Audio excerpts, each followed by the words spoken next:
초겨울밤 고급 호텔 주차장. 두 여자가 마주선 순간 마이바흐가 군용 지프를 들이받으며 모든 게 시작됐다. 네가 운전을 그따위로 해? 사단장 아내의 악독한 폭언이 쏟아졌고 소희의 눈빛은 서서히 차갑게 식어갔다. 서울 도심 한복판. 찬바람이 매섭게 부는 초겨울 저녁 무렵이었다. 국방부 인근 최고급 호텔 레스토랑 주차장은 연말 모임을 즐기려는 VIP들의 외제차로 가득 찼다. 화려한 스포츠카와 묵직한 대형 세단들 사이에서 낡고 투박한 군용 지프차 한 대가 어색하게 자리 잡고 있었다. 운전석의 강지원 소위는 브레이크를 밟은 채 피로한 눈을 비비고 있었다. 해병대 수색대 파견 훈련을 마치고 부대로 복귀하기 전 잠시 숨을 고르던 중이었다. 쾅! 뼈가 울릴 듯한 강렬한 파열음과 함께 지프차가 크게 요동쳤다. 지원의 몸이 튕겨 나갈 뻔했지만 팽팽한 안전벨트가 그녀를 붙잡았다.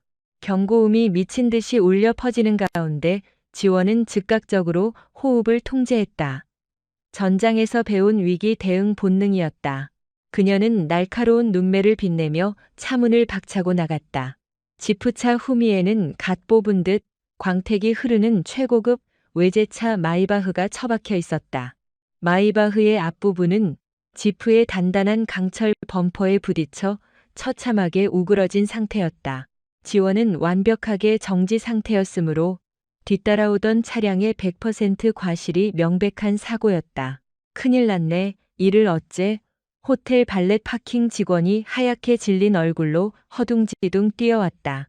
직원의 불안한 눈빛은 지원을 향하지 않고 마이바흐의 번호판에 고정되어 있었다. 번호판에는 국방부 고위층과 직통으로 연결된다는 특별한 번호가 새겨져 있었기 때문이다. 덜컹거리며 마이바흐의 운전석 문이 신경질적으로 열렸다.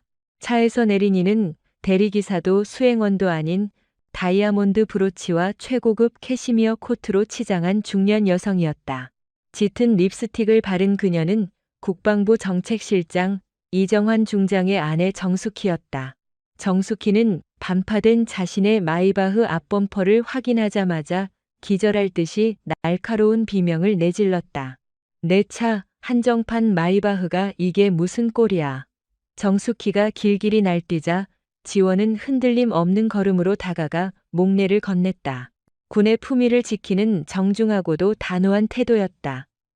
어디 편찮으신 곳은 없으십니까? 감정 없는 지원의 음성이 정숙희의 심기를 자극했다. 정숙희는 신경질적으로 고개를 돌려 지원의 어깨 위 반짝이는 소위 계급장을 확인했다. 곧이어 그녀의 입가에 비열한 조소가 번졌다. 몸, 지금 내 몸보다 이 차 수리비가 더 나올 판인데 너 운전 똑바로 안 해? 이 차가 얼마짜리인지 알아? 지원은 냉정함을 잃지 않고 답했다. 저는 완전히 정차 상태였습니다. 여사님께서 안전거리를 미확보하여 제 차를 추돌하신 겁니다. 블랙박스를 보시면 여사? 이게 어디서 말대꾸야? 정숙희의 찢어지는 듯한 고함에 로비에 있던 하객들까지 고개를 돌렸다. 너 갓 임관한 소위 쪼가리 주제에 민간인한테 따박따박 말대답해? 요새 군대 기강이 빠졌다더니 완전 쓰레기장 다 됐네. 새파란 게 감히 눈을 동그랗게 떠? 지원은 주먹을 꽉 쥐었다. 소위 쪼가리, 쓰레기장이라는 모욕적인 단어가 그녀의 귀를 때렸다. 해병대 사령관을 아버지로 두고 해군 사관학교를 수석 졸업한 그녀의 자부심에 금이 가는 순간이었지만 이 상황에서는 그저 억울하게 엮인 초급 장교일 뿐이었다. 폭언은 삼가십시오. 사고 책임은 경찰과 보험사를 통해 명확히 밝히면 됩니다. 또한 초면에 반말을 하시는 것은 모욕적입니다. 지원의 정중하지만 날선 일침이 정숙희의 분노 스위치를 켰다. 정숙희는 코를 찌르는 독한 향수 냄새를 풍기며 지원에게 바짝 다가섰다. 어디서 가르치려 들어. 너 내가 누군지 몰라? 국방부 근처에서 내 차를 몰라보고 뻗대는 군발이녀는 네가 처음이다. 이름이 뭐야? 부대 어딘데? 정숙희가 신경질적으로 손을 뻗어 지원의 가슴팍에 달린 명찰을 뜯어낼 듯 움켜쥐었다. 지원은 본능적으로 상대의 팔을 비틀어 바닥에 꽂아버릴 뻔했지만 피가 맺히도록 주먹을 쥐며 본능을 억눌렀다. 영관급도 아닌 초급 장교가 민간인 고위층 사모를 폭행한다면 군 생활이 끝장난다는 것을 잘 알고 있었다. 당장 손 떼십시오. 지원의 눈빛이 돌변하며 싸늘한 경고가 흘러나왔다.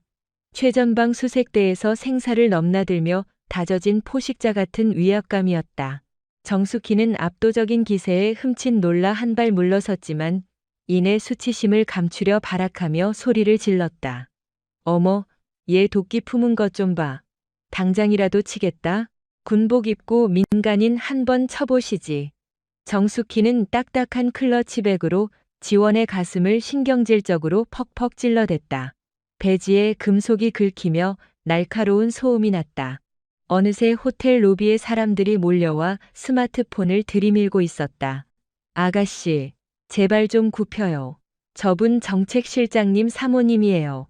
여기서 대들어봤자 아가씨만 군복 벗게 생겼어. 발렛 파킹 직원이 다가와 안타까운 듯 속삭였다. 정책실장 부인. 그제야 모든 상황이 명확해졌다. 왜 저렇게 아나무인으로 구는지. 군 고위 관료의 권력을 제거시킨 양 휘두르는 속물 중의 속물이었다. 하지만 지원은 결코 굴복할 수 없었다.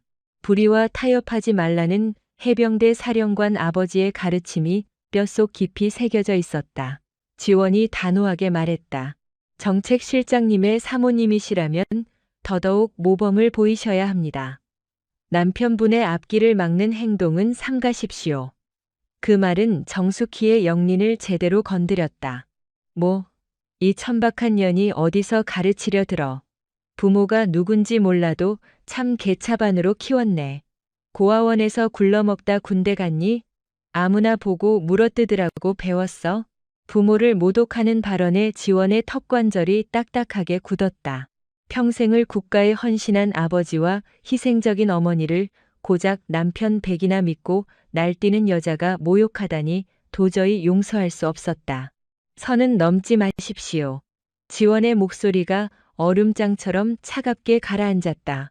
공간의 온도가 급격히 떨어지는 듯했지만 이성을 잃은 정숙희는 멈출 줄 몰랐다.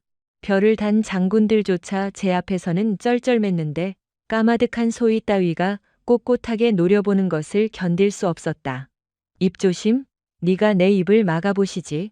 당장 여기 국방부 장관 비서실에 직통으로 전화해서 너희 대대장부터 연대장까지 줄줄이 불려와 내 앞에 대가리 받게 해줄까?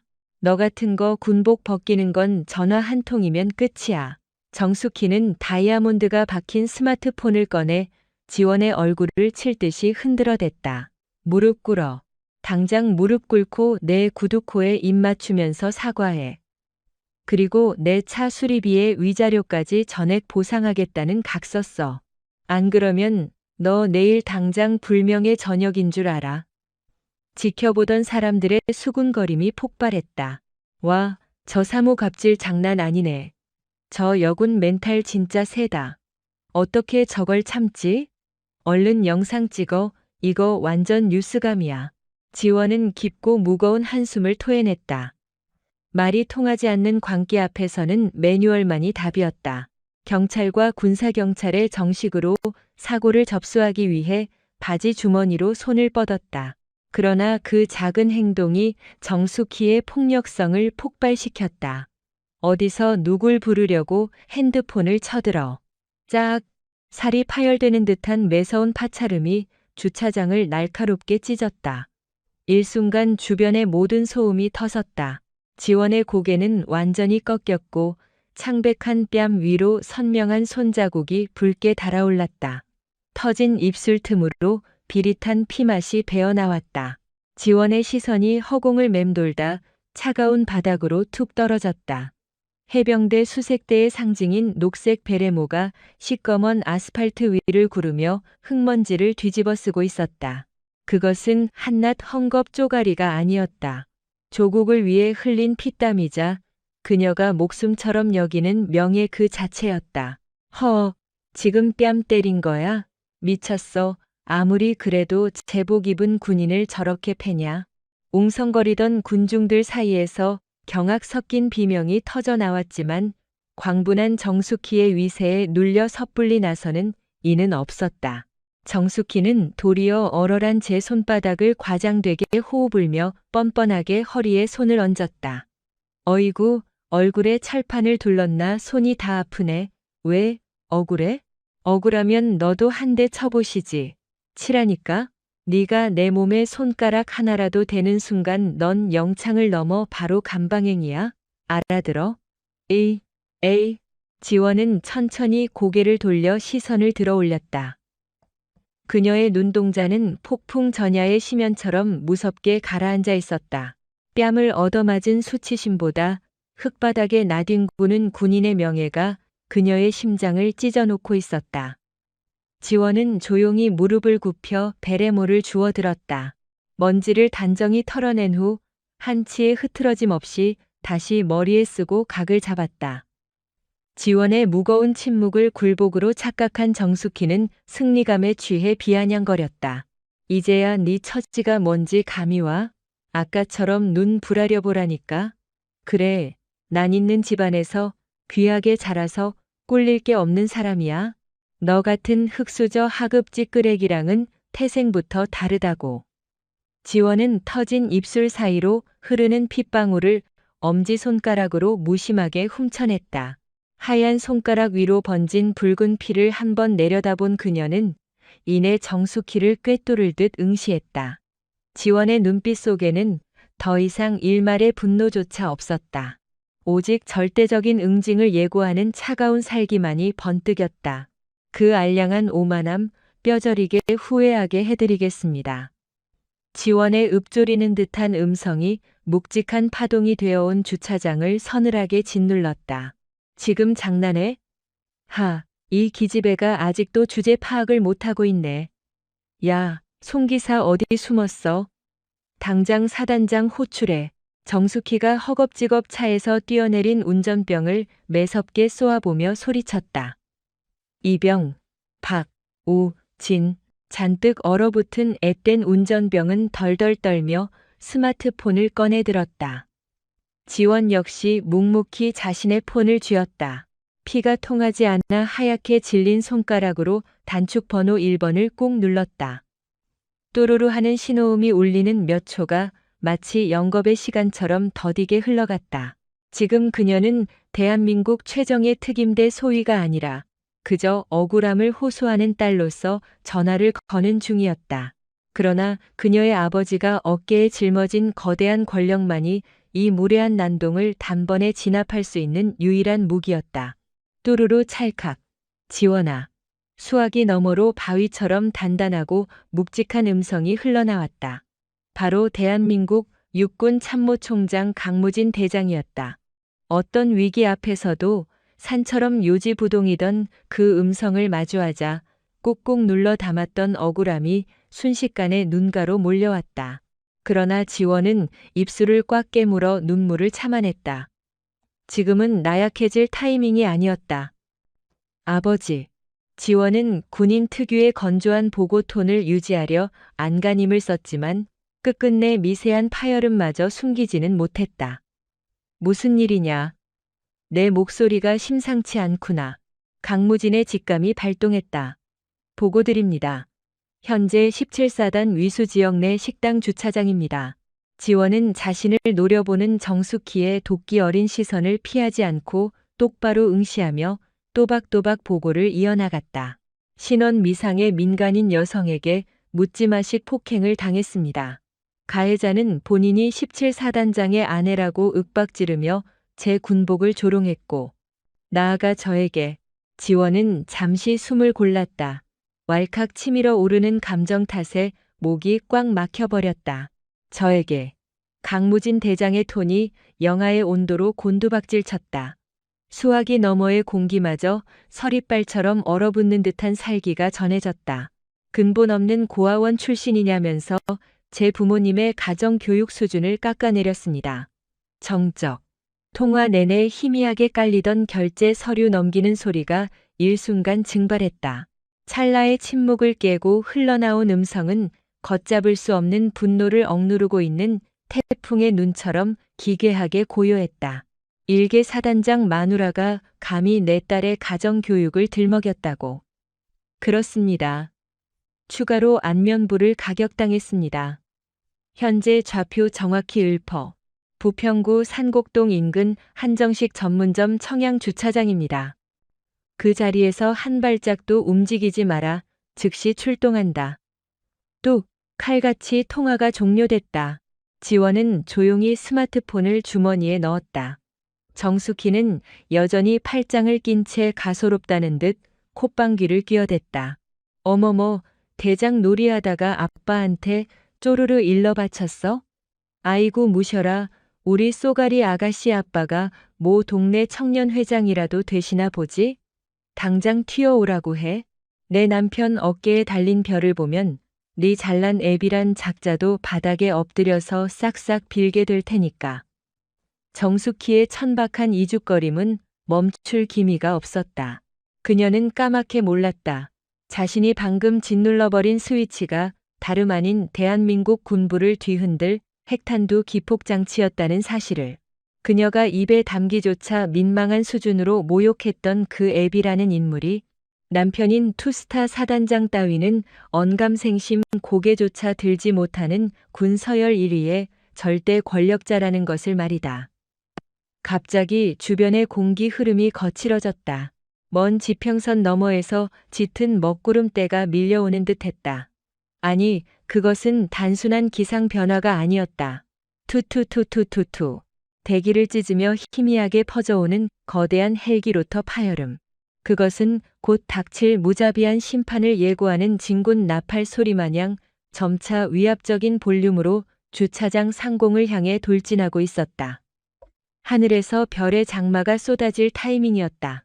지원이 핸드폰을 거둔 직후 주차장 일대에는 숨막히는 정막이 내려앉았다. 그 고요함은 안식이 아니라 파멸적인 쓰나미가 육지를 덮치기 직전 바닷물이 기괴하게 빠져나갈 때 척수에서부터 차오르는 원초적인 혐오와 공포의 냄새였다. 정숙희는 지원이 꼿꼿한 자세로 통화를 마치는 태도가 심하게 거슬렸다. 짬도 안 찬 초임, 소위 주제라면 벌벌 떨며 무릎을 꿇거나 울면서 사정하는 게 정상이었다. 하지만 눈앞에 선 이 도끼 어린 여자애는 찢어진 입술에서 피를 흘리면서도 도리어 자신이 사형수라도 된 것처럼 냉혹한 눈빛으로 쏘아보고 있었다. 그 오만한 시선이 뼛속까지 불쾌했다. 아빠랑 통화 끝났어? 그래서 뭘 하셔? 네 잘난 아빠가 당장 달려와서 바짓가랑이라도 잡고 빌겠대? 아니면 합의금으로 1,000만 원쯤 쏴주겠대? 정숙희가 뱀처럼 혀를 차며 에르메스 백에서 수입 담배를 꺼내 입에 물었다. 지포라이터를 켜려던 그녀의 손가락이 순간 허공에서 멈칫했다. 손끝이 통제 불능으로 덜덜 떨리고 있었다. 그저 갑자기 불어온 찬바람 때문일까? 아니면 생물학적 본능이 살기 위해 울려대는 사이렌이었을까? 그녀는 억지로 찝찝함을 털어내며 연기를 깊게 빨아들였다. 후, 야, 귀찮게 시간 끌지 말고 무릎 꿇을지 말지 빨리 골라. 나 피곤해 죽겠으니까. 지금 우리 사단장님께서 관사에서 오매불망 기다리고 계시거든. 바로 그 순간이었다.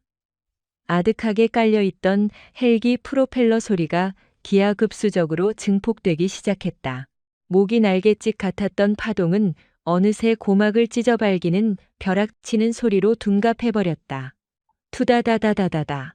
한정식 집의 통유리 창이 덜덜 떨리며 파열 직전의 비명을 질러댔고 주차구역에 세워진 고급 승용차들의 도난 경보기가 미친 듯이 울려 퍼졌다. 아씨, 뭐야? 귀청 떨어지게. 무슨 소리야, 이거? 정숙희가 신경질적으로 미간을 팍 구기며 고개를 젖혔다. 핏빛으로 물드는 저녁노를 가르며 까만 점 2개가 미사일 같은 속력으로 하강하고 있었다. 그 점들은 눈 깜짝할 새 거대한 강철 궤조의 윤곽을 드러냈다. 국가 최고 위급 군 수뇌부 전용 기체인 UH, 60 블랙호크였다. 심지어 단기도 아니고 호위기를 동반한 2대 편대였다. 괴물 같은 기체가 고도를 낮추자 엄청난 다운워시 하강 기류가 지상을 강타했다. 흙먼지가 토네이도처럼 솟구쳤고 입구를 장식하던 홍보용 입간판들이 낙엽처럼 허공으로 뜯겨나갔다. 짝! 정숙희는 비명을 빽 지르며 수천만 원짜리 밍크 코트를 부여잡고 웅크렸다. 미용실에서 반나절 동안 세팅한 올림머리가 산발이 되어 미친년 꼴이 되었다. 뭐야? 전쟁 났어? 식당 안에서 밥을 먹던 손님들까지 기겁하며 밖으로 뛰쳐나왔다. 헐, 대박, 저거 군용 헬기 아냐? 야, 옆구리에 붙은 거 봐봐. 저거 별 4개 아니야?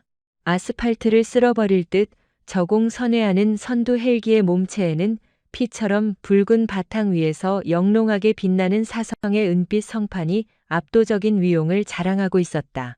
공중의 장악과 동시에 지상 도로변에서도 귀를 찢는 사이렌 소리가 떼거리로 몰려들었다. 우에엥. 입구를 통제하던 주차장 차단기가 쾅하는 파열음과 함께 박살나듯 꺾여 올라갔다. 눈부신 경광등을 뿜어내는 군사경찰 특수기동대 오토바이 수십 대가 맹렬한 기세로 밀고 들어왔다. 흡사 기갑 사단이 적진을 돌파하는 듯한 파괴적인 진입이었다. 민간인 통제합니다. 전원 이격하십시오. 즉시 뒤로 물리십시오. 헌병들이 날렵하게 오토바이를 집어던지듯 내리며 방패와 경광봉을 펼쳐들었다. 그들의 안면 근육은 하나같이 살기를 띤 채 굳어 있었다. 흔해 빠진 VIP 에스코트가 아니었다. 이곳을 임시 작전 통제 구역으로 선포해버리는 초법적인 봉쇄 작전이었다. 이윽고 거대한 장의차처럼 새까만 고급 세단들의 행렬이 꼬리를 물고 들이닥쳤다. 체어맨, K9, 그리고 험악한 덩치를 자랑하는 전술 지휘 차량들까지. 그 차량들의 전면부 번호판 자리에 박힌 것은 일반적인 숫자가 아니라 살벌하게 번쩍이는 별표였다. 2스타, 3스타, 수도권 인근에 주둔한 군부대의 핵심 장성들이 모조리 집결한 것이 틀림없었다. 그 웅장한 호위 차량들의 심장부에 빛마저 빨아들일 듯한 칠흑색 최고급 리무진 세단 한 대가 미끄러지듯 진입해 멈춰섰다. 차량 보닛 앞쪽에서 펄럭이는 지휘관기에는 역시 압도적인 4개의 별이 박혀 있었다. 정숙희의 턱이 빠진 듯 벌어지며 물고 있던 수입 담배가 툭 떨어졌다. 불똥이 튀어 한정판 페라가모 구두 가죽을 그을렸지만 피부가 타들어가는 감각조차 느낄 수 없었다. 무릎 관절이 젤리처럼 녹아내려 도저히 2다리로 버티고 설 수가 없었다. 이게 대체. 그녀는 군 계급 체계에 무지했다. 하지만 금수보다 못한 능지가 아니라면 눈치챌 수밖에 없었다. 자기 남편 관용차 범퍼에는 별이 딱 2개 붙어 있다. 그런데 지금 나타난 저 괴물 같은 군단은 온통 4개의 별로 도배되어 있었다. 단순한 산술적 2배가 아니라 아예 생사여탈권을 쥐고 흔드는 신적인 존재라는 것을 세포 단위에서 직감했다. 뒷문이 열리기 무섭게 각 잡힌 행사복 차림의 수석 부관이 총알같이 튀어나와 도어를 호위했다. 뚜벅. 묵직한 군화 굽이 콘크리트 바닥을 지식이며 내렸다. 칼날처럼 다려진 전투복 하에 위로 위압적으로 도열한 공수의장과 빽빽한 약장들. 활용점정으로 흑색 베레모 한가운데 첸기처럼 박혀있는 은빛 사성. 대한민국 국군 최고의 칼잡이 강무진 육군 참모총장이었다. 그의 구두가 땅에 닿는 찰나 시끌벅적하던 일대의 모든 소음이 뮤트 버튼을 누른 듯 소거되었다. 휘몰아치던 흙바람마저 그의 권기 앞에 엎드려 숨을 죽이는 듯했다. 그는 단순히 제복을 입은 사내가 아니라 국가폭력의 정점 그 자체였다. 그의 뒤를 따라 3스타 군단장과 2스타 사단장들이 허리를 굽힌 채 우르르 하차하여 병풍처럼 도열했다. 그들은 감히 기침 소리조차 내지 못하고 강 대장의 뒤를 그림자처럼 따랐다. 강 대장은 까만 선글라스를 쓴 채로 느릿느릿 고개를 돌려 아수라장이 된 주차장을 스캔했다. 그 살벌한 시선이 머문 종착지에는 왼쪽 뺨이 시뻘겋게 터진 채 미동조차 없이 차렷 자세를 유지하는 지원이 있었다. 강 대장의 육중한 행보가 시작되었다. 철푸덕. 그가 내딛는 군화 발소리에 맞춰 대지가 지진이 난 듯 요동치는 기분이었다. 그의 좌우를 철통같이 에워싼 사경찰들은 조정관을 단발로 맞춘 K1 기관단총을 치켜들고 조준태세를 갖췄다. 국지도발 대테러 진압 작전을 방불케 하는 섬뜩한 무장 상태였다. 정숙희는 결국 아스팔트 바닥에 흉하게 주저앉아 버렸다. 아로 당장 쥐구멍이라도 파서 도망치고 싶었으나 무릎 아래로 감각이 마비되어 꼼짝도 할 수 없었다. 그녀의 보톡스 맞은 입술이 사시나무 떨리듯 경련했다. 살려. 강 대장은 땅바닥에 널브러진 정숙희를 쓰레기 봉투 보듯 무시하고 직진했다. 그의 유일한 목적지는 딸의 앞이었다. 지원은 상관이자 아버지가 접근해오자 반사적으로 손날을 펴서 거수경례를 하려 했다. 그러나 손이 채 눈썹에 닿기도 전에 강 대장의 커다란 손이 그녀의 팔목을 낚아챘다. 굳은 살이 박여 거칠지만 세상 그 어떤 방패보다 따스한 아비의 손바닥이었다. 군대 놀이는 여기까지 하자. 강 대장의 탁한 음성이 주차장에 깔렸다. 그가 느릿한 동작으로 선글라스를 벗어넘기자 숨겨져 있던 두 눈동자가 형형하게 빛을 뿜어냈다. 그곳엔 자식을 향한 참담한 연민과 가해자를 찢어 죽일 듯한 지옥불 같은 사리가 공존하고 있었다. 그는 바위처럼 단단한 손을 뻗어 지원의 퉁퉁 부은 뺨을 애틋하게 쓰다듬었다. 말라붙은 핏물이 그의 지문에 엉겨 붙었다. 많이 상했느냐? 투박한 한마디. 지원은 그 순간 강철 같던 이성이 무너지며 눈시울이 뜨거워졌다. 사관학교 야간 지옥주 훈련 당시 뼈에 금이 간 상태로 완전 군장을 메고 산악을 뛰었을 때도 눈물 한 방울 안 흘렸던 독종이었다. 최정예 707 특수임무단에서 괴물 같은 선배들에게 뒤처지기 싫어 피를 토하며 훈련했던 그녀였다. 그러나 아빠라는 거대한 존재 앞에서는 그 모든 갑옷이 무용지물이 되었다. 괜찮습니다. 생채기 수준입니다. 지원은 불어 목청을 높여 다부지게 대답했지만 끝소리는 어쩔 수 없이 잘게 떨리고 말았다. 강 대장은 말없이 턱을 끄덕였다. 이내 그의 거대한 육체가 서서히 반 바퀴를 돌았다. 처절한 피의 숙청이 시작될 타이밍이었다. 그가 방향을 틀자마자 지원을 보듬어주던 온화한 기운은 흔적도 없이 증발하고 영하 40도의 시베리아 동장군 같은 혹한의 살기가 일대를 덮쳤다. 강 대장은 바닥에 무릎을 꿇은 채 발작하듯 떠는 정숙희를 굽어보았다. 마치 굶주린 호랑이가 발밑에 기어다니는 쥐새끼를 내려다보는 듯한 소름 끼치는 앵글이었다. 정숙희는 산소가 차단된 것처럼 헉하고 숨을 들이켰다. 저 짐승 같은 사내의 안광, 실전에서 수십 명의 적을 도륙해본 야수만이 뿜어낼 수 있는 타인의 목숨을 먼지보다 가볍게 여기는 압도적이고도 오만한 포식자의 눈빛이었다. 기립해라. 일말의 자비도 없는 명령 하달이었다. 애원이나 타이름 따위가 섞일 틈이 없었다. 정숙희는 공포에 질려 뭐라도 짚고 일어서려 허우적댔지만 척추의 신경이 끊어진 것처럼 몸이 말을 듣지 않아 도로 처박혔다. 오해십니다. 저기 제 말 좀. 내 소중한 딸 자식에게. 강 대장의 목소리 볼륨이 확연히 높아졌다. 단전에서부터 뿜어져 나오는 맹수의 포효가 주차장 전체를 쩌렁쩌렁하게 울렸다.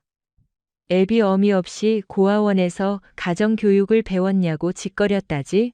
정숙희는 희샘거리며 역겨운 비명 섞인 헛숨을 삼켰다. 내가 바로 그 애비 되는 사람이다. 대한민국 육군참모총장 강무진이다. 확인 사살. 정숙희의 머릿속이 하얗게 타버렸다. 육군참모총장. 군대의 문외 아닌 아줌마들도 뉴스에서 수없이 들어봤을 그 이름. 군인들의 제왕이자 자기 남편인 사단장의 목줄을 단숨에 끊어버릴 수 있는 유일한 포식자. 대답해봐라. 내 가정교육에 불만이 있다면 지금 당장 내 면전에 대고 훈계해보란 말이다. 강 대장이 서늘한 눈빛으로 한 발짝 다가갔다. 정숙희는 공포에 질려 뒷걸음질 치다 들고 있던 수천만 원짜리 명품백을 바닥에 떨어뜨렸다. 립스틱과 외제 차키가 아스팔트 위로 나뒹굴었다. 잘못했습니다. 제가 눈이 멀어서 미쳤었나 봐요. 장군님 따님인 줄은 꿈에도 몰랐습니다. 장군의 딸이 아니면 강 대장의 호통이 벼락처럼 내리꽂혔다. 장군의 딸이 아니면 힘없는 부사관의 딸이나 평범한 소시민의 딸이면 니깟 여자가 함부로 짓밟고 뺨을 올려붙여도 된다는 뜻이냐? 그의 분노는 혈육이 맞았다는 사사로운 감정이 아니었다. 국가의 청춘을 바친 제복 입은 군인이 알량한 권력에 취한 오만한 민간인에게 유린당했다는 참담함에 대한 사자후였다. 내 남편이 17사단장 이정환이라고 했겠다? 예. 그놈이 너한테 그렇게 가르치더냐? 사단장 마누라쯤 되면 길바닥에서 조국을 지키는 군인들 뺨을 함부로 후려갈겨도 된다고. 바로 그때였다. 주차장 입구에서 날카로운 타이어 마찰음과 함께 차 한 대가 급정거하더니 누군가 비명을 지르며 튀어나왔다. 단추도 제대로 채우지 못한 정복 차림에 모자조차 쓰지 않은 17사단장 이정환 소장이었다. 그는 하늘에서 내려온 헬기와 성판 사계가 박힌 관용차를 보자마자 다리에 힘이 풀렸다. 바닥에 주저앉은 아내와 그 위를 덮치고 있는 거대한 그림자를 발견한 그는 거의 기어오다시피 달려왔다. 총장님. 이 소장은 강 대장 앞에서 아스팔트를 긁으며 슬라이딩하듯 무릎을 꿇었다. 정복 바지가 찢어지고 무릎에서 피가 배어 나왔지만 고통조차 느끼지 못하는 듯했다. 총장님, 제가 죽을 죄를 지었습니다. 집안 단속을 못한 제 불찰입니다. 그는 바닥에 이마를 쾅쾅 댔으며 오열했다. 정숙희는 남편의 그 끔찍하게 비굴한 몰골에 숨이 턱 막혔다. 안방에서는 폭군이요, 연병장에서는 호랑이 행세를 하던 남편이 적어인 앞에서는 벌벌 떠는 쥐새끼에 불과했다. 정숙희가 떨리는 손으로 남편의 옷깃을 잡으려 했지만 이 소장은 거칠게 아내의 손을 뿌리쳤다. 여보, 입 닥쳐. 이 천하의 멍청한 여편네야. 이 소장이 바닥에 얼굴을 묻은 채 악을 썼다. 네가 지금 무슨 미친 짓을 저지른 줄 알아? 감히 육군 참모총장님 따님을 건드려? 우리 집안은 물론이고 사관학교 준비하는 우리 아들 앞길까지 네가 다 망쳐놨어. 정숙희는 멍하니 턱을 떨어뜨렸다. 완벽한 파멸의 실체가 뇌리를 강타했다. 자신의 알량한 특권 의식이 남편의 평생은 물론 자기 가문의 싹마저 불태워버렸다는 사실을 깨달은 것이다. 강 대장은 흙바닥을 기는 이 소장을 벌레 보듯 차갑게 내려다보았다. 이정환 소장. 예, 소장 이정환. 전방 부대 지휘관이라는 놈이 제 집구석 하나 통제를 못해서야 쓰겠나. 야전에서 적의 목을 노려야 할 장군이 마누라 똥구멍이나 닦아주고 있다니. 죽여주십시오. 면목 없습니다. 자네 부인이 내 딸아이에게 호언장담을 하더군. 전화 한 통이면 내 딸 군복을 벗겨버릴 수 있다고. 아주 기가 막힌 뒷배를 두셨어. 강 대장은 품에서 자신의 스마트폰을 꺼내 정숙희의 발밑에 툭 던졌다. 자, 어디 한번 해봐라. 지금 당장 그 대단한 곳에 전화 걸어서 내 옷부터 벗겨보란 말이다. 벼락 같은 일갈에 이 소장은 거품을 물듯 경련했고 정숙희는 숨을 헐떡이며 그 자리에 혼절해버렸다. 빙 둘러싼 장병들과 시민들은 숨소리조차 내지 못했다. 이것은 단순한 갑질 참교육이 아니었다. 썩어빠진 군분의 특권층의 민낯을 백일하에 까발리고 짓밟는 무자비한 심판의 의식이었다. 강 대장은 등 뒤에 버티고 선 군사경찰대장에게 턱짓을 했다. 윤대령. 예, 군사경찰대장 대령 윤태호. 지금 즉시 관할 경찰서장에게 직통으로 연락해서 저 민간인을 현행범으로 넘겨. 혐의는 초병 폭행, 국군 모독, 그리고 공무집행 방해다. 강 대장은 말을 끊고 의식을 잃고 쓰러진 척하던 정숙희를 서늘하게 내려다보았다. 거기에 협박 및 상관 명예훼손까지 얹어 먼지 한 톨까지 탈탈 털어서 법정 최고형을 때리도록 경찰에 협조 공문 보내라. 만에 하나 경찰이 지역 유지라고 솜방망이 처벌을 하려 든다면 우리 군사경찰이 직접 수사권 발동하겠다고 똑똑히 전하고 명심하겠습니다. 윤대령의 수신호에 헌병들이 다가가 정숙희의 양팔을 거칠게 꺾어 올렸다. 기절한 척하던 그녀는 화들짝 놀라 발버둥 치며 남편을 찾았다. 여보, 나 좀 살려줘. 내가 다 잘못했어, 여보. 그러나 이 소장은 양손으로 자신의 귀를 틀어막고 바닥에 얼굴을 문지를 뿐이었다. 정숙희의 추악한 발악 소리가 헌병차 안으로 빨려 들어가며 차단됐다. 광장을 메운 인파 중 그 누구도 그녀에게 동정 어린 시선을 보내지 않았다. 스스로 만든 오만의 올가미에 스스로 목을 매단 참혹한 말로였다. 강 대장은 다시 이 소장에게 차가운 시선을 던졌다. 일어나라. 감사합니다, 총장님. 착각하지 마라. 자네는 현 시간부로 17사단장 보직 해임이다. 직무를 정지하고 즉각 대기 발령 조치할 테니 그리 알아라. 내일 아침 감찰실에서 특별조사팀이 들이닥칠 거다. 자네가 부대 복지 기금을 빼돌려 마누라 골프장 VIP 회원권 끊어줬다는 내부 고발장, 내가 덮지 말고 탈탈 털어보라고 직접 지시해뒀네. 이 소장의 두 눈이 튀어나올 듯 커졌다. 그 은밀한 횡령건까지 총장 귀에 들어갔을 줄은 상상도 못했다. 그는 다리의 힘이 완전히 풀려 무너져 내렸다. 사형 선고였다.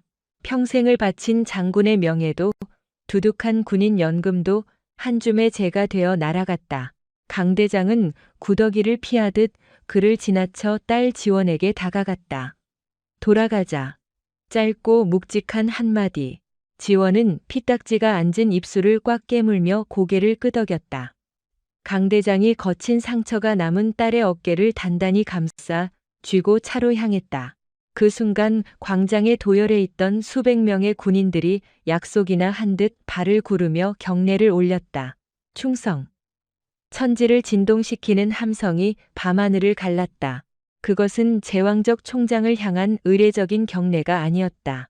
썩은 권력의 갑질 앞에서도 끝까지 무릎 꿇지 않고 군인의 본분을 지켜낸 앳된 소위. 강지원을 향한 뜨거운 전우회의 발현이었다. 방탄 리무진의 묵직한 문이 닫히고 호위 차량들이 일제히 사이렌을 울리며 주차장을 빠져나갔다. 짙은 어둠이 내려앉은 차가운 아스팔트 위에는 영혼이 빠져나간 허수아비처럼 널브러진 이정환 소장만이 덩그러니 남아 파멸의 밤을 맞이하고 있었다. 육군 1호차 에코스 리무진의 뒷좌석은 바깥 세상과 완벽하게 차단된 진공 상태 같았다. 두꺼운 방탄유리 너머로 헌병 모터사이클의 붉고 푸른 경광등만이 어둠을 날카롭게 베고 있었다. 최고급 세단의 내부는 숨소리마저 거슬릴 만큼 정적이었지만 지원의 귓가에는 아까의 함성이 환청처럼 맴돌며 폭풍우처럼 휘몰아쳤다. 지원은 군복 바지 위에 얹어진 자신의 두 손을 멍하니 응시했다. 사격과 격투기로 굳은 살이 훈장처럼 박힌 손이었지만 썰물처럼 아드레날린이 빠져나가자 통제가 불가능할 정도로 사시나무 떨듯 떨리고 있었다. 긴장이 풀리면서 찢어진 입술의 통증이 뼛속까지 스며들었다. 옆자리의 강무진 대장은 팔짱을 낀 채 차창 밖만 뚫어지게 바라보았다. 오렌지빛 가로등이 그의 차가운 얼굴선을 규칙적으로 훑고 지나갔다. 묵묵부답. 스스로 위기를 극복하지 못했다는 힐책일까? 아니면 불미스러운 일에 휘말렸다는 실망감일까? 지원은 도저히 아버지와 눈을 마주칠 용기가 나지 않았다. 아버지, 억겁 같은 침묵 끝에 지원이 쇳소리가 섞인 목소리로 간신히 입을 열었다. 말하지 마라. 입술 움직이면 피 더 난다. 강 대장은 시선을 돌리지 않은 채 차갑게 잘라 말했다. 얼음장 같은 어조였으나 그의 행동은 정반대였다. 그런데 손다. 그는 다급히 좌석 중앙의 비상 구급함을 열어 의료용 쿨링팩과 거즈를 꺼냈다. 거친 장군의 손길이 조심스럽게 지원의 엉망이 된 뺨 위로 얼음팩을 가져다 댔다. 치아가 흔들리지는 않나. 당장 국군수도병원 치과부터 들러야겠구나. 군복깃에 피가 다 튀었어. 죄송합니다. 지원은 얼음팩의 차가운 감촉에 왈칵 차오르는 눈물을 참으려 고개를 푹 숙였다. 어떻게든 제 선에서 수습해보고 싶었습니다. 대한민국의 장교로서 매뉴얼과 절차에 따라 정당하게 맞서려 했는데 결국 총장님의 권력 뒤에 숨은 꼴이 되고 말았습니다. 지원에게 오늘의 치욕은 단순한 폭행 사건이 아니었다. 육군사관학교 수석 졸업 그리고 악명 높은 707 특임대 자원. 그 피나는 노력은 별넷의 공주님이라는 꼬리표를 떼어내고 오직 야전군인 강지원으로 서기 위한 처절한 발버둥이었다. 그러나 벼랑 끝에 몰린 순간 결국 아빠 찬스라는 치트키를 써버렸다는 끔찍한 자괴감이 그녀의 속을 파먹고 있었다. 강 대장은 피 묻은 거즈를 내려놓고 무거운 한숨을 토해냈다. 비로소 창가에서 시선을 거둔 그가 딸의 상처투성이 얼굴을 정면으로 마주했다. 지원아. 예. 너는 내 권력에 기댄 것이 아니다.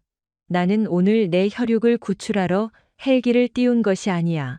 억울하게 군복의 명예를 짓밟힌 대한민국 육군 소위를 구하러 온 참모 총장으로서 이 자리에 있는 거다. 강 대장의 두 눈동자가 형형하게 빛났다. 적군은 사단장의 막강한 권력을 방패로 두른 오만한 민간인이었다. 상명하복이 목숨과도 같은 군대에서 이제 막 다이아몬드 하나를 단 소위가 투스타의 마누라를 상대로 계급장 떼고 원칙을 논한다? 그건 객기다. 전술적으로 완벽하게 실패한 자살 돌격이나 다름없지. 강 대장은 굳은 살이 벤 딸의 손을 자신의 큰 손으로 꽉 감싸 쥐었다. 권력은 칼처럼 휘두르라고 쥐어준 것이 아니라 방패처럼 막아내라고 있는 거다. 내 어깨에 박힌 이 별 4개는 조국을 지키는 내 부하들이 억울한 폭력에 노출되었을 때 그들을 덮어주어야 할 방탄조끼다. 나는 오늘 최고 지휘관으로서 그 책임을 다했을 뿐이야. 그러니 넌 한 점 부끄러워할 이유가 없다.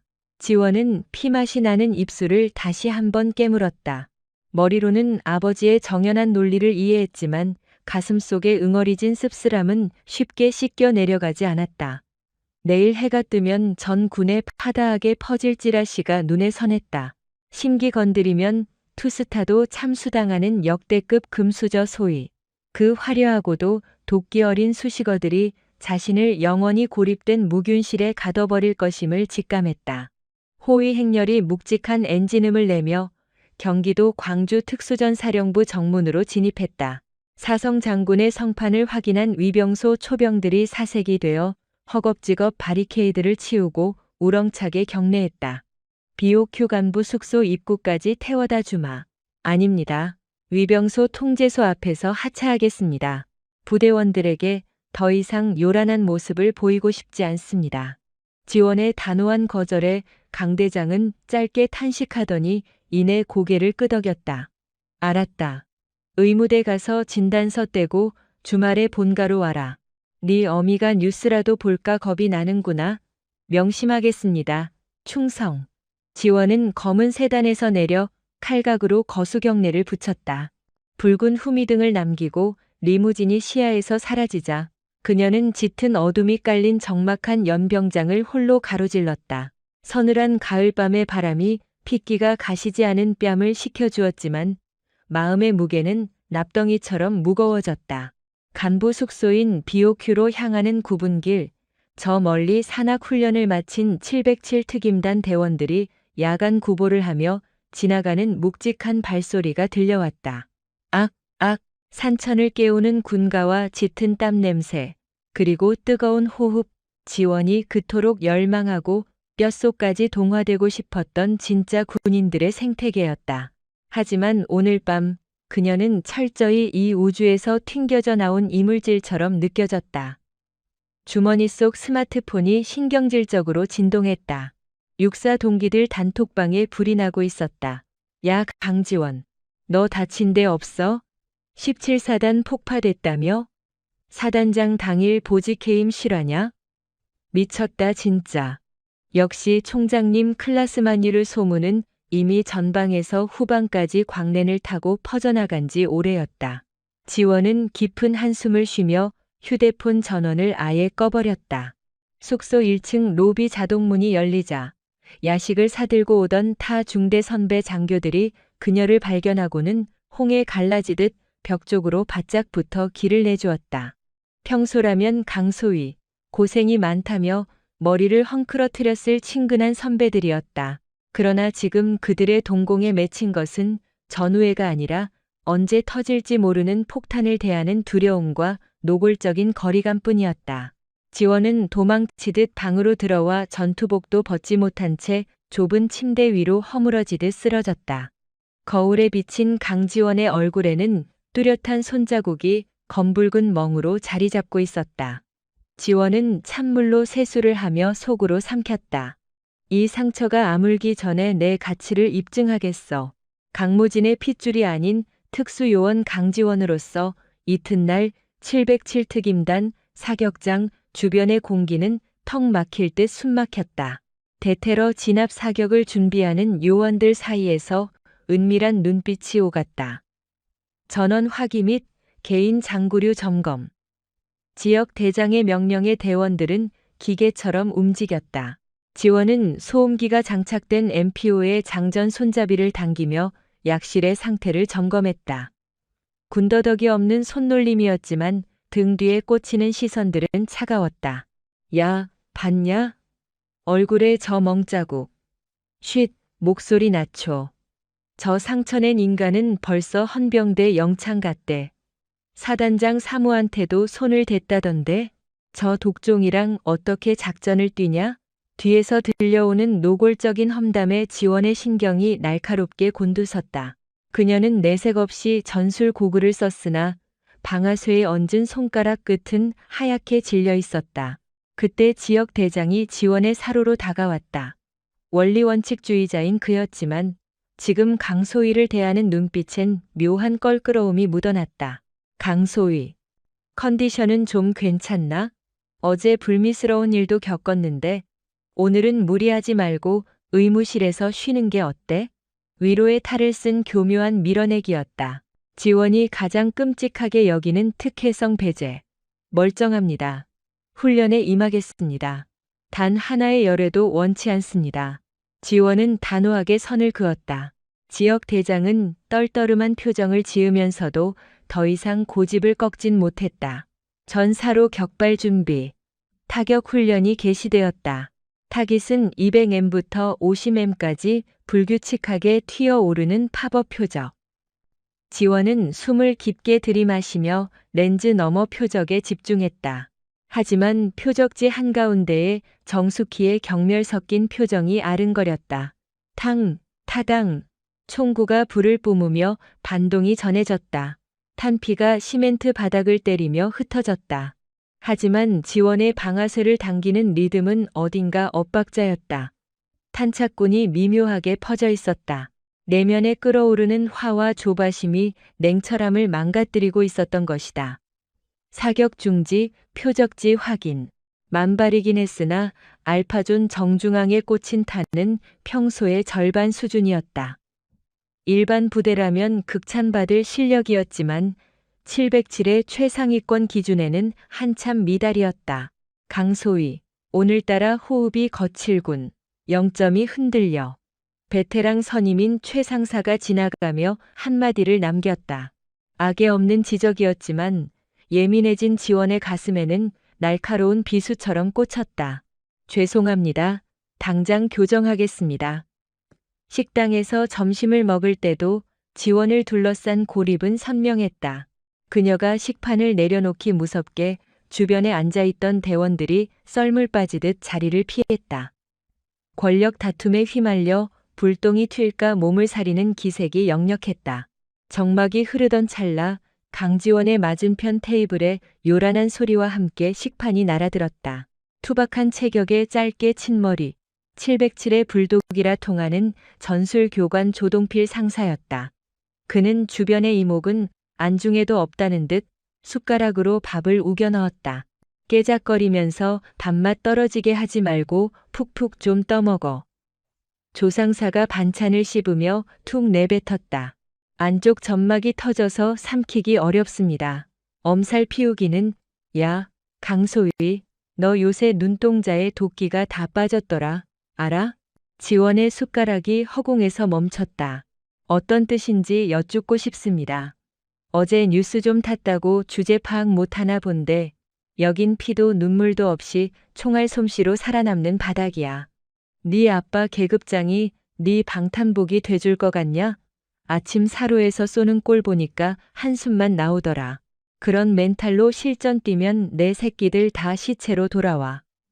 조상사의 날 선포건은 살건을 베는 듯했다. 그러나 역설적으로 그 가혹한 질책이 지원의 꽉 막힌 숨통을 트여주었다. 그녀를 군 서열 1위의 영예가 아닌 형편없는 신참 장교로 혼내주는 유일한 인간이었기 때문이다. 새겨 듣겠습니다. 지원은 남은 밥에 국물을 부어 억지로 씹어 넘겼다. 찢어진 입안으로 쓰라림이 퍼졌지만 그 매서운 통증 덕분에 흐려졌던 정신이 바짝 들었다. 오후 일정은 실내 근접 전투 CQB 소탕 훈련. 폐쇄된 세트장 내부에서 테러리스트를 섬멸하고 인지를 빼내는 고강도 전술 훈련이었다. 지원은 주저없이 1번 진입조 포인트맨을 자처했다. 누구보다 먼저 사선에 노출되는 가장 위험한 포지션. 브리칭, 진입, 지원이 킥으로 문을 박살내고 플래시뱅을 밀어넣었다. 쾅! 눈부신 섬광과 매연 사이로 그녀가 파고들었다. 그때 대항군 조끼를 입은 가상의 테러범이 엄폐물 뒤에서 솟구쳤다. 지원은 반사적으로 몸을 숙이며 페인트탄을 연사했다. 명중. 그러나 찰나의 순간 그녀의 오른쪽 허벅지에도 날카로운 통증이 꽂혔다. 대항군의 십자포화에 당한 것이다. 동시 타격에 의한 동반전사. 실전이라면 그대로 목숨을 잃었을 상황. 상황 끝. 강소희 전사. 인질 구출 작전 실패. 통제관의 호각이 차갑게 울려 퍼졌다. 지원은 벽에 기댄 채 가쁜 숨을 토해냈다. 페인트탄을 맞은 허벅지가 불타는 듯했다. 내가 아까 경고했지, 템포가 조급하다고. 네가 액션 영화 찍냐? 후속조 백업도 없이 혼자 돌격해서 벌집이 되면 훈장이라도 줄 알아? 그냥 개죽음이야. 조상사가 다가와 지원의 방탄 헬멧을 신경질적으로 툭 밀었다. 뒤따라온 팀원들의 눈빛은 싸늘했다. 총장 핏줄이라 유난 떨더니만 빈 수레네라는 속마음이 고스란히 전해졌다. 강지원은 입술을 깨물며 시멘트 바닥의 먼지를 꽉 움켜쥐었다. 열흘 뒤 17사단 방산 비리 스캔들은 여전히 언론을 뜨겁게 달구고 있었다. 국방부의 대대적인 압수수색으로 썩은 환부들이 줄줄이 드러났다. 지원은 뉴스 앵커의 입에서 오르내리는 강무진 대장의 이름을 애써 외면하며 전술 훈련에만 독하게 매달렸다. 그러던 어느 오후 707 특임단의 불길한 그림자가 드리웠다. 육군본부 감찰실 소속 송기철 중령. 그는 불명예 전역한 17사단장 이정환 소장의 육사 직속 후배이자 이정환 파벌의 오른팔로 악명 높은 사내였다. 형식적인 전투력 측정차 방문했다지만 그의 번뜩이는 눈초리는 먹잇감을 노리는 독사 같았다. 단장실을 빠져나온 송중령은 연병장에서 땀 흘리는 대원들을 훑어보다가 지원의 앞에 멈춰섰다. 호, 자네가 그 장안의 화제라는 강지원 소위군. 송중령이 입술만 호선을 그리며 다가왔다. 눈동자에는 차가운 사례가 깃들어 있었다. 필승, 소위 강지원. 그래, 아주 훌륭해. 아버님 후광으로 단숨에 영웅이 되셨어. 그 잘난 정의감 덕분에 내 존경하는 선배는 군복을 벗었고 군 기강은 개판이 됐지. 그는 지원의 귓가에 얼굴을 들이밀고 음산하게 속삭였다. 뼛속까지 파고드는 멸시였다. 비정상을 정상으로 돌려놓았을 뿐입니다. 정상이라. 하, 그래. 어디 그 잘난 실력이 입방정만큼 대단한지 구경 좀 해야겠군. 마침 다음 주 한미 연합 극비 대테러 훈련이 있지. 707 창설 이래 여군 최초로 연합 공격팀장을 맡아보는 건 어떤가? 내가 감찰실 권한으로 적극 밀어주지. 거절할 수 없는 독이 든 성배였다. 솜털도 안 빠진 소희에게 미합 중국 델타포스와 맞붙는 연합 작전 지휘권을 넘긴다는 건 만천하에 그녀의 무능을 까발리겠다는 노골적인 사형 선고였다.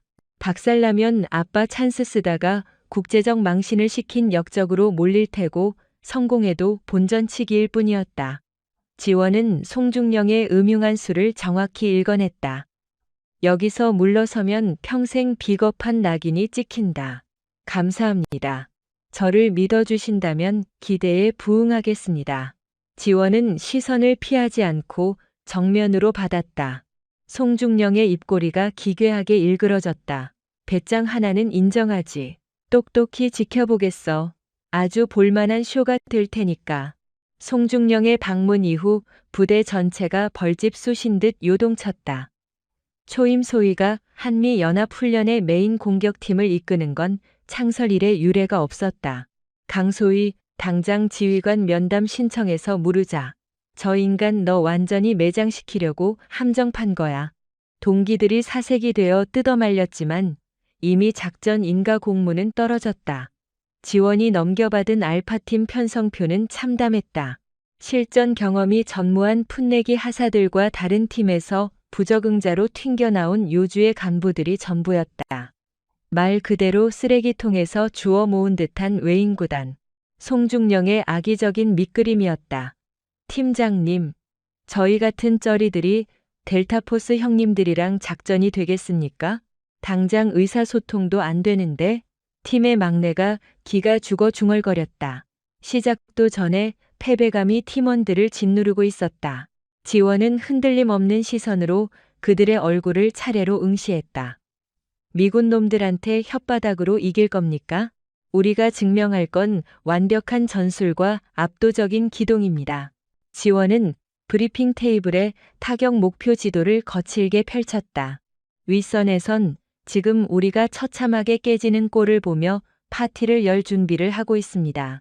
제가 강 대장의 딸이라는 꼬리표를 떼고 오직 강지원이라는 이름표를 걸고 여러분과 이 진흙탕에서 승리하겠습니다. 제 등에 숨으십시오. 앞쪽에서 날아오는 총알은 제 방탄복이 다 막아낼 테니. 지원의 형형한 눈빛과 압도적인 투기에 기죽어 있던 팀원들의 눈빛이 미세하게 떨리기 시작했다. 결전의 날, 경기도 동두천 미군 전술훈련장. 칠흑 같은 밤하늘 위로 정찰 드론들이 맴돌았고 지휘 통제실의 대형 스크린 앞에는 송기철 중령과 고위 평가관들이 거만한 자세로 상황을 예의주시하고 있었다. 부여된 임무는 불법 화학무기 공장 기습 및 핵심 샘플 탈취. 건물 내부에는 치명적인 부비 트랩과 중기관총 진지가 거미줄처럼 얽혀 있었다. 룰은 간단했다. 미군 최고의 스페셜 포스인 델타포스 찰리팀보다 한 발 먼저 타깃을 장악하는 타임어택 미션. 알파팀 팀장 강지원, 진입 스탠바이 30초 전, 무전기 너머로 카운트다운이 들려오자 지원의 심박수가 요동쳤다. 사안식 야간 투시경 GPNVG 18을 내리자 캄캄한 세상이 선명한 녹색 빛으로 물들었다. 곁에서 호흡이 가빠진 신참하사가 총기를 쥔 채 미세하게 떨고 있었다.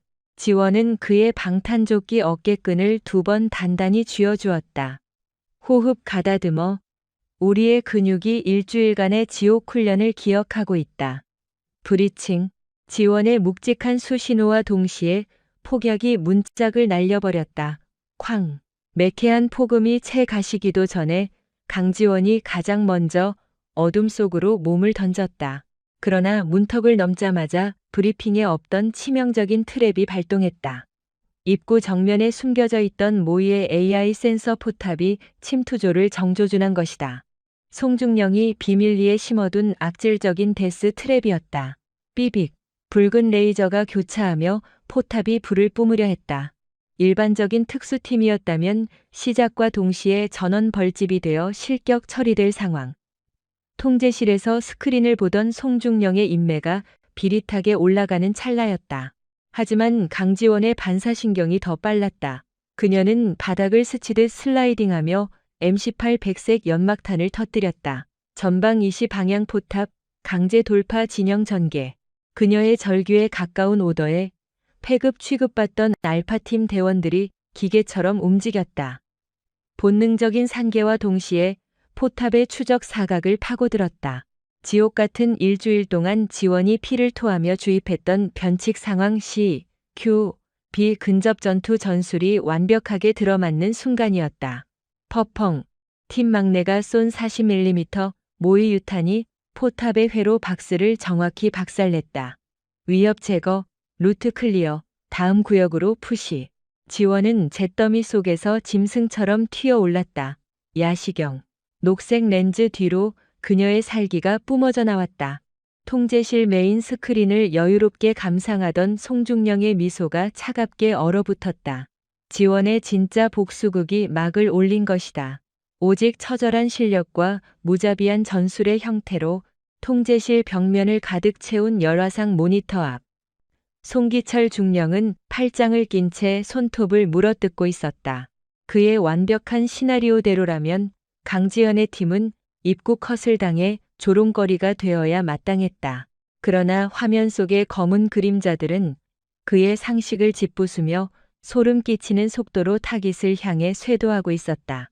강지원의 팀, 호출명 쇄도우는 짙은 어둠 속을 유령처럼 파고들었다. 열화상 카메라조차 닿지 않는 폐건물의 배관 틈새와 무너진 기둥 뒤. 그들은 그 좁고 아슬아슬한 사각지대를 이용해 자동 포탑의 전원을 연달아 차단했다. 어둠 속에서 지원의 전술 수신호가 날카롭게 허공을 갈랐다. 대전차 장애물 폭파 대기. 하나, 둘, 셋. 지원의 주먹이 쥐어지는 순간 윤하사가 EMP 모의탄을 포탑 제어기 정중앙에 꽂아 넣었다. 스파크가 튀며 방어망이 무너진 틈을 노려 지원이 미끄러지듯 내부로 침투했다. 그녀의 소총 끝에서 레이저가 뿜어져 나왔고 적 표적지의 램프가 연달아 파괴 판정을 알렸다. B구역 확보, C구역으로 하강한다. 그녀의 음성은 흔들림이 없었다. 팀원들은 불과 일주일 전의 패잔병들이 아니었다. 지원이 불어넣은 지옥 훈련과 도끼는 그들의 심장의 투지를 불태웠다. 반대편에서 진압을 시도하는 미 해군 네이비실 팀이 맹렬하게 속도를 올렸지만 지원의 팀은 파격적인 우회로를 택했다. 환풍구를 폭파하고 수직 통로를 맨몸으로 미끄러져 내려가는 자살 행위에 가까운 강습이었다. 마침내 메인 서버실 앞 지원의 팀과 네이비실 팀이 1초의 오차도 없이 동시에 집결했다. 네이비실 팀장인 알파독은 체구가 작은 동양인 여자 장교가 지뢰밭이나 다름없는 수직 통로를 뚫고 자신들을 따라잡았다는 사실에 경악을 금치 못했다. 맙소사, 소위. 제법인데 알파독이 주먹을 내밀어 보였다. 지원은 가볍게 주먹을 부딪히며 건조하게 응수했다. 타겟 회수가 먼저입니다. 실 팀이 우측 방어선을 저희가 정면을 뚫겠습니다. 투박한 발음이었지만 전술 지시만큼은 한치의 흐트러짐도 없었다. 즉각적으로 연합 전선이 구축되었다. 육중한 방폭문이 굉음과 함께 뜯겨 나갔고 방어군 역할을 맡은 대항군 특수부대가 맹렬하게 쏟아져 나왔다. 아수라장이었다. 훈련용 연막과 페인트탄이 난무하는 가운데 지원은 진영의 최전방에서 진압 방패를 앞세우고 포화를 온몸으로 받아냈다. 과거 작전 중 다쳤던 어깨의 흉터가 욱신거렸지만 끓어오르는 투지가 감각을 마비시켰다. VIP 더미 확보 완료. 지원의 팀 소속 대원이 가상의 인질 모형을 낚아챘다. 훈련 종료를 알리는 거친 사이렌이 울려 퍼졌다. 완벽한 제압이자 누구도 부정할 수 없는 퍼포먼스의 승리였다. 사후 강평장 미 해군 평가단장이 지원에게 다가와 찬사를 보냈다. 경이로운 전술입니다. 당신의 팀이 룰을 부전소. 그러나 송기철 중령의 얼굴은 불도저에 밀린 흙바닥처럼 일그러져 있었다. 그는 비꼬듯 박수를 쳤다. 수고했어, 강소희. 영웅 놀이에 심취한 모양인데 수직 통로 강화는 훈련 통제소의 안전 승인을 받지 않은 독단적 행동이다. 또한 EMP 모의탄 투척은 실전에선 아군 피해를 유발할 수 있는 미친 짓이야. 그는 어떻게든 트집을 잡아 팀의 성과를 깎아내리려 혈안이었다. 지원의 성과가 자신의 정치적 입지를 위협했기 때문이다. 교전 수칙 제4장. 제한적 상황 하에서는 지휘관 재량에 따른 우회 기동이 전면 허용됩니다. 또한 해당 포탑의 전파 교란 저항력이 제로에 가깝다는 것은 이미 최신 보안 패치 보고서에 명시된 사실입니다. 중령님께서 업데이트를 놓치셨나 봅니다. 지원의 단호하고 논리적인 반박에 장내를 채우던 장교들이 헛기침으로 폭소를 억눌렀다. 송중령의 얼굴이 토마토처럼 붉어졌다. 일개 소위가 공식 석상에서 상관의 무능을 꼬집은 격이었다. 이 버르장머리 없는 송중령이 폭발하려던 찰나 특수전 사령관이 직접 마이크를 잡았다. 그만. 이번 합동훈련의 최우수 부대는 섀도우 팀이다. 이견 없겠지? 강지원 소위와 대원들 무뎌진 부대의 칼바람을 불어넣었다. 사령관의 채기에 송중령은 입술을 깨물며 물러설 수밖에 없었다. 지원이 팀원들을 향해 시선을 돌리자 만년 꼴찌라는 꼬리표에 짓눌려 있던 대원들이 턱을 치켜들고 있었다. 그들의 눈동자가 흔들림 없이 지원을 향해 충성을 표했다. 지원의 입가에 옅은 미소가 번졌다. 든든한 배경이 아닌 오직 스스로 흘린 피땀으로 쌓아 올린 그녀만의 제국이 시작되는 순간이었다. 도심 외곽의 한적한 프라이빗 라운지. 어두운 조명 아래 3명의 남자가 은밀히 모여 있었다. 불명예 전역한 전직 소장 이정환, 군사안보 지원사령부의 송기철 중령, 그리고 군수사령부 소속의 정대령이었다. 시가 연기가 자욱한 방 안에는 패배자들의 음습한 원한이 고여 있었다. 이정환이 탁자 위에 크리스탈 잿더리를 바닥에 내동댕이 쳤다. 강무진, 그 위선자 새끼가 내 모든 걸 짓밟았어. 내 재산을 몰수하고 내 목줄을 끊어놔. 그의 두 눈은 살기로 붉게 충혈되어 있었다.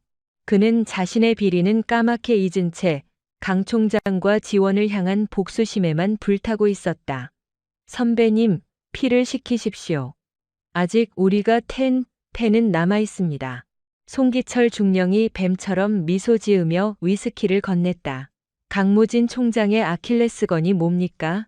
무결점의 커리어, 그리고 눈에 넣어도 안 아플 그 딸년 아닙니까? 이번 훈련에서 그 계집애의 손발을 묶으려 했는데 제법 질긴 년이더군요. 그렇다면 실전으로 무대를 옮기면 어떨까요? 실전? 머지않아 서해안 쪽에 큰 판이 벌어질 겁니다. 첩보라인에서 넘어온 정보인데 적 특수부대의 침투 정황이 농후합니다. 만약 섀도우 팀이 투입되었을 때 전술 데이터가 해킹되거나 총기 기능 고장이 연쇄적으로 일어난다면 정대령이 거드름을 피우며 말을 보챈다. 장비 조작이라면 제가 전문가 아닙니까? 열화상 조준경의 0점을 틀어버리거나 방탄복의 방탄 패널을 불량품으로 교체하는 것쯤은 일도 아니죠. 강지원 그 계집이 현장에서 민간인을 오인 사격하거나 부대원을 몰살시키게 만드는 겁니다. 그러면 강무진 총장도 별을 떼고 나락으로 떨어지겠죠. 이정환의 얼굴에 기괴한 환희가 번졌다. 딸의 손에 피를 묻혀 아비를 생매장시킨다. 그것은 악마도 혀를 내두를 완벽한 설계였다. 진행해. 무슨 짓을 해서라도 그년의 숨통을 끊어. 내 인생을 시궁창에 처박은 대가를 치르게 해주지. 열흘 뒤 특수전 사령부 본장. 지원은 점차 완벽한 지휘관으로 녹아들고 있었다. 부대원들과의 결속력은 강철처럼 단단해졌고 타 소대원들이 그녀를 비아냥거리던 금수저 낙하산이라는 꼬리표는 냉혈한 전술가로 바뀌어 있었다. 그러나 유독 조동필 상사만은 여전히 차가운 눈초리를 거두지 않았다. 칭찬 몇 번 들었다고 어깨에 힘주지 마십시오. 페인트탄 쏘는 거랑 진짜 피 튀기는 건 다릅니다.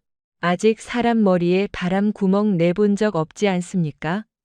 조상사는 전자담배 연기를 길게 내뿜으며 지원을 도발했다. 명심하고 있습니다. 들뜨지 않았습니다. 아니, 난 소희님의 그 티 없이 맑은 눈동자가 거슬립니다. 전술은 완벽한데 짐승 같은 광기가 없어. 막상 화약 냄새 맡고 동료 살점이 날아가면 오줌 지리는 게 현장입니다. 바로 그 순간이었다.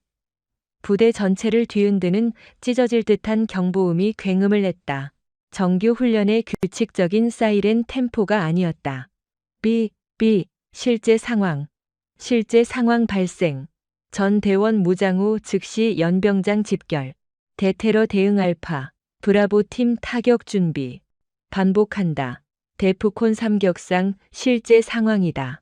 기계적인 안내 방송이 고막을 때리는 순간 지원의 등줄기를 타고 서늘한 전율이 흘렀다. 장난이 아니었다. 휴게실 벽면에 걸린 뉴스 채널이 일제히 긴급 특보로 전환되었다. 서해안 태안반도 해상에 정체불명의 중무장 잠수정 발견. 해상 초계기와 교전 후 인근 대형 정유 공장으로 은신 추정. 다수의 민간인 인질 억류 중. 전대원 3분 내로 완전 무장 후 헬기장으로 집결한다. 지원의 서리빨 같은 호령이 떨어졌다. 대원들은 길들여진 맹수처럼 튀어나갔다.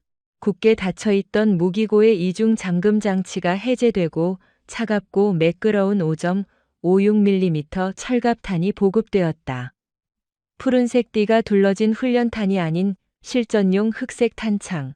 철컹거리며 총기에 결합되는 그 묵직한 무게감은 죽음의 무게 그 자체였다. 작전 지역으로 향하는 전술 차량 내부. 작전 통제관으로 송기철 중령이 긴급 투입되어 지휘기를 탑승했다는 무전이 들어왔다. 지원의 뇌리에 직감적인 위험 신호가 스쳤다. 블랙호크 헬기가 칠흑 같은 야음을 틈타 태안의 거친 해풍을 가르며 비행했다. 발 아래로는 칠흑의 파도가 부서지고 있었고 해안가 절벽에 세워진 거대한 정유단지에서 스산한 불기둥이 치솟고 있었다. 현재 시각부로 선멸 작전을 하달한다. 목표 지점은 정제소 메인타워. 억류된 인질은 설비, 기사, 7명.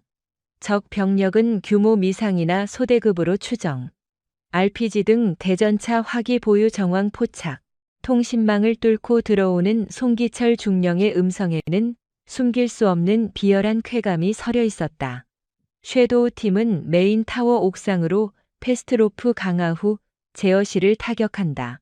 나머지 타격대는 정문 배관망을 통해 5회 진입하라. 공중 옥상 강습.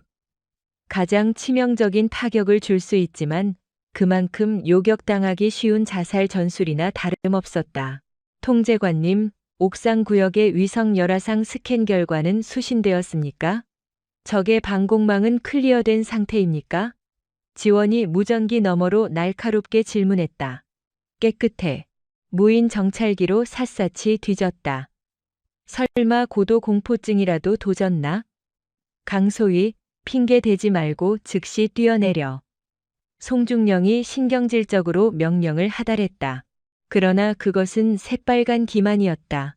그는 불과 1분 전 정보 장교가 다급히 보고한 옥상 냉각탑 주변 다수의 고열원체 식별 데이터를 강제로 삭제해버렸다. 그의 목적은 단 하나. 강지원이 밧줄을 타고 내려가는 무방비 상태에서 적십자 포화에 갈기갈기 찢기는 것이었다. 최소한 회복 불능의 중상을 입어 부대가 전멸하기를 바라고 있었다. 헬기의 후방 해치가 열리자 칼날 같은 해풍이 기내를 덮쳤다. 강화 개시. 무조건 뛰어. 지원이 두꺼운 하강 로프에 체중을 싣고 허공으로 몸을 던졌다. 마찰열로 전술 장갑이 타들어가는 듯했다. 그녀의 군화가 타워 옥상의 눅눅한 철판에 닿는 찰나였다. 콱콱쾅. 타타탕. 사방의 어둠이 찢어지며 시뻘건 예광탄 불줄기가 솟구쳤다. 총탄이 철제 구조물을 벌집으로 만들며 불꽃을 튀겼다. 적의 킬존이다. 전원 흩어져. 엄폐물 찾아. 지원이 사자우를 토하며 몸을 날렸지만 그녀의 궤적을 뒤따르던 윤하사의 입에서 끔찍한 비명이 터져나왔다. 크아! 윤하사가 허벅지가 뚫린 채 바닥으로 곤두박질 쳤다. 실탄이 뼈를 부수고 근육을 찢어 발기는 생생하고도 소름 끼치는 파열음. 윤하사, 정신 차려. 지원은 빗발치는 총알을 뚫고 윤하사의 전술 조끼를 움켜쥔 채 대형 배기구 뒤로 그를 끌어당겼다. 검붉은 피가 철판을 흥건히 적시고 있었다. 안전하다던 강화 지점은 완벽히 설계된 사륙의 함정이었다. 흑복을 입은 적들은 기관총까지 거치한 채 이륙하려는 헬기를 향해 무자비한 대공 사격을 퍼부었다. 지휘 통제소.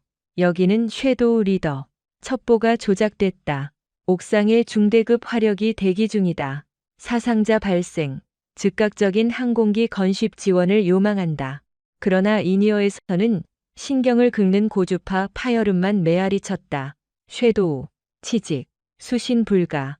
전파 방해는 기계적 결함이 아니었다. 그런데 누군가 의도적으로 아군의 통신망에 재밍을 걸어버린 것이다. 지원의 머릿속에 번뜩이는 진실이 스쳐 지나갔다. 이것은 오판이 부른 참사가 아니라 명백히 조직 내부에서 계획된 살인 청부였다.